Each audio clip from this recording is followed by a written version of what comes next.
Начался государственный визит президента Республики Корея в Туркменистан. В рамках двухдневного государственного визита главы Республики Корея в Ашхабад состоятся туркмено-корейские переговоры на высшем уровне. В международном аэропорту туркменской столицы, где на флагштоках были подняты государственные флаги двух стран и выстроен почетный караул, главу дружественной страны встретили официальные лица.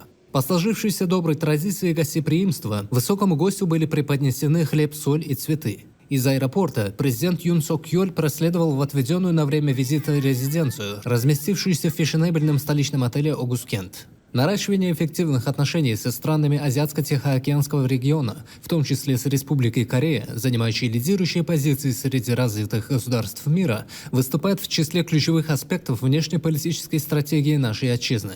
Главным фактором укрепления сотрудничества с Республикой Корея является открытый и плодотворный диалог, установившийся между нашими странами.